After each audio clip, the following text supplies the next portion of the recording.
యాక్చువల్గా ఈ ట్యాక్స్ నన్ను అడిగితే వ్యాపారస్తులు బాగా సఫర్ అయ్యారు.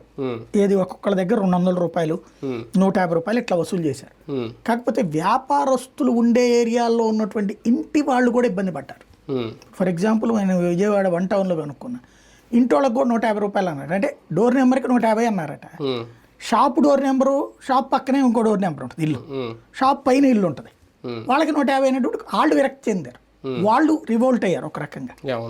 దాన్ని స్ట్రీమ్ లైన్ చేయండి. షాప్ వాళ్ళకి 150 రూపాయలు పెద్ద కష్టం కాదు. ఎందుకంటే వాళ్ళ దగ్గర ఇప్పుడు ఒక స్టీల్ షాప్లో ఉందనుకోండి, ఆ గడ్డి అంతా వస్తుంది, ఆ గడ్డి అంతా తీసుకుని పోయి వాళ్ళు ఎక్కడో పోసి చేసేదానికంటే ఇది ఇస్తే కనుక మంచిదే కదా. ఇప్పుడు హోటల్ వాళ్ళు ఉన్నారు, రోజుకు బోల్డ్ అంత చెత్త వస్తుంది, వెళ్ళి తీసుకొచ్చుకుంటే మంచిదే కదా. వాళ్ళ దగ్గర వాళ్ళకి నెలకు 150-200 పెద్ద లెక్క కాదు కదా.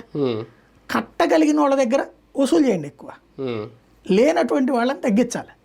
అది బాబు గారు సరిగ్గా కూర్చుని ఆలోచిస్తే నడుస్తుంది.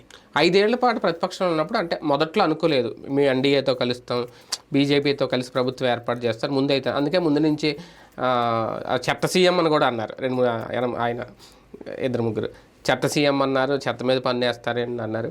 స్మార్ట్ మీటర్ల విషయంలో కూడా ఇప్పటికీ విభేదిస్తున్నారు. ఇప్పుడు ఎన్డీఏలో ఉన్నారు కాబట్టి ఆ రెండింటి విషయంలో కనుక సొంత నిర్ణయం తీసుకుంటే కేంద్రంతో లడాయి తప్పదు అనేది కూడా ఈయన ముందున్నప్పుడు ఒక సంకటం. దాని నుంచి బయటపడాలంటే ఏం చేయాలి?